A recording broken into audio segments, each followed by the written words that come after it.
Berkatalah Samuel kepada Saul, Aku telah diutus oleh Tuhan untuk mengurapi engkau menjadi raja atas Israel, umatnya. Oleh sebab itu, dengarkanlah bunyi firman Tuhan. Beginilah firman Tuhan semesta alam.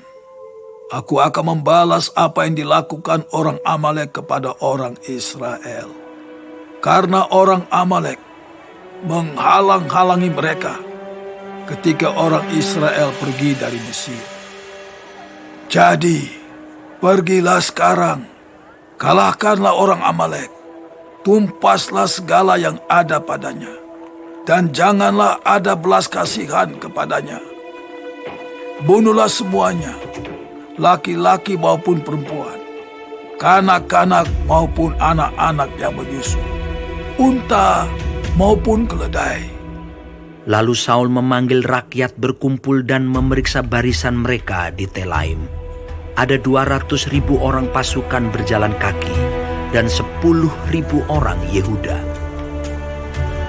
Setelah Saul sampai ke kota orang Amalek, disuruhnyalah orang-orang menghadang di lembah. Berkatalah Saul kepada orang Keni, Berangkatlah, menjauhlah, pergilah dari tengah-tengah orang Amalek, supaya jangan kulenyapkan kamu bersama-sama dengan mereka. Bukankah kamu telah menunjukkan persahabatanmu kepada semua orang Israel ketika mereka pergi dari Mesir? Sesudah itu menjauhlah orang Keni dari tengah-tengah orang Amalek. Lalu Saul memukul kalah orang Amalek mulai dari Hawila sampai ke Syur yang di sebelah timur Mesir. Agag, raja orang Amalek, ditangkapnya hidup-hidup, tetapi segenap rakyatnya ditumpasnya dengan mata pedang. Tetapi Saul dan rakyat itu menyelamatkan Agag dan kambing domba dan lembu-lembu yang terbaik dan tambun. Pula anak domba dan segala yang berharga, tidak mau mereka menumpas semuanya itu. Tetapi segala hewan yang tidak berharga dan yang buruk, itulah yang ditumpas mereka. Lalu datanglah firman Tuhan kepada Samuel demikian. Aku menyesal, karena aku telah menjadikan Saul raja, sebab ia telah berbalik daripada aku dan tidak melaksanakan firman-Ku. Maka sakit hatilah Samuel dan ia berseru-seru kepada Tuhan semalam-malaman. Lalu Samuel bangun pagi-pagi untuk bertemu dengan Saul, tetapi diberitahukan kepada Samuel demikian. Saul telah ke Karmel tadi, dan telah didirikannya baginya suatu tanda peringatan. Kemudian ia balik dan mengambil jurusan ke Gilgal. Ketika Samuel sampai kepada Saul, berkatalah Saul kepadanya, Diberkatilah kiranya engkau oleh Tuhan. Aku telah melaksanakan firman Tuhan. Tetapi kata Samuel, Kalau begitu, apakah bunyi kambing domba yang sampai ke telingaku dan bunyi lembu-lembu yang kudengar itu? Jawab Saul, Semuanya itu dibawa daripada orang Amalek, sebab rakyat menyelamatkan kambing domba dan lembu-lembu yang terbaik dengan maksud untuk mempersembahkan korban kepada Tuhan Allahmu. Tetapi selebihnya telah kami tumpas. Lalu berkatalah Samuel kepada Saul, Sudahlah, aku akan memberitahukan kepadamu apa yang difirmankan Tuhan kepadaku tadi malam. kata Saul kepadanya. Katakanlah, Sesudah itu berkatalah Samuel, Bukankah engkau walaupun engkau kecil pada pemandanganmu sendiri, telah menjadi kepala atas suku-suku Israel? Dan bukankah Tuhan telah mengurapi engkau menjadi raja atas Israel? Tuhan telah menyuruh engkau pergi dengan pesan, Pergilah, tumpaslah orang-orang berdosa itu, yakni orang Amalek, berperanglah melawan mereka, sampai engkau membinasakan mereka. Mengapa engkau tidak mendengarkan suara Tuhan? Mengapa engkau mengambil jarahan dan melakukan apa yang jahat di mata Tuhan? Lalu kata Saul kepada Samuel, Aku memang mendengarkan suara Tuhan dan mengikuti jalan yang telah disuruh Tuhan kepadaku. Dan aku membawa Agag, raja orang Amalek. Tetapi orang Amalek itu sendiri telah kutumpas. Tetapi rakyat mengambil dari jarahan itu kambing domba dan lembu-lembu yang terbaik dari yang dikhususkan untuk ditumpas itu, untuk mempersembahkan korban kepada Tuhan Allahmu di Gilgal.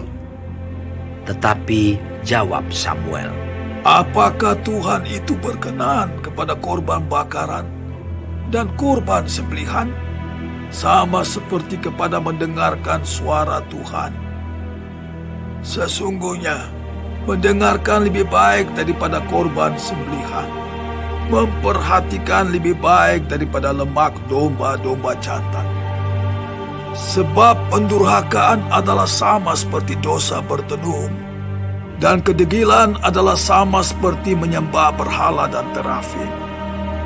Karena engkau telah menolak firman Tuhan, maka ia telah menolak engkau sebagai raja. berkatalah Saul kepada Samuel, Aku telah berdosa, sebab telah kulangkahi titah Tuhan dan perkataanmu. Tetapi aku takut kepada rakyat, karena itu aku mengabulkan permintaan mereka. Maka sekarang ampunilah kiranya dosaku. Kembalilah bersama-sama dengan aku, maka aku akan sujud menyembah kepada Tuhan.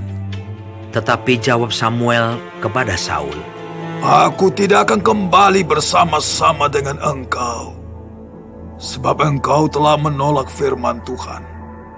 Sebab itu, Tuhan telah menolak engkau sebagai raja atas Israel. Ketika Samuel berpaling hendak pergi, maka Saul memegang punca jubah Samuel, tetapi terkoyak. Kemudian berkatalah Samuel kepadanya, Tuhan telah mengoyakkan daripadamu jabatan raja atas Israel pada hari ini, dan telah memberikannya kepada orang lain yang lebih baik daripadamu. Lagi sang mulia dari Israel tidak berdusta, dan ia tidak tahu menyesal, sebab ia bukan manusia yang harus menyesal. tetapi kata Saul, Aku telah berdosa, tetapi tunjukkanlah juga hormatmu kepadaku sekarang di depan para tua-tua bangsaku dan di depan orang Israel. Kembalilah bersama-sama dengan aku, maka aku akan sujud menyembah kepada Tuhan Allahmu. Sesudah itu kembalilah Samuel mengikuti Saul, dan Saul sujud menyembah kepada Tuhan. Lalu berkatalah Samuel, Bawa kemari Agag, raja Amalek itu. dengan gembira Agag pergi kepadanya, sebab pikirnya, Sesungguhnya, kepahitan maut telah lewat. tetapi kata Samuel, Seperti pedangmu membuat perempuan-perempuan kehilangan anak, demikianlah ibumu akan kehilangan anak di antara perempuan-perempuan. Sesudah itu Samuel mencincang Agag Iya. di hadapan Tuhan di Gilgal. Kemudian Samuel pergi ke Rama, tetapi Saul pergi ke rumahnya di Gibea Saul. Sampai hari matinya, Samuel tidak melihat Saul lagi. Tetapi Samuel berduka cita karena Saul. Dan Tuhan menyesal karena ia menjadikan Saul raja atas Israel.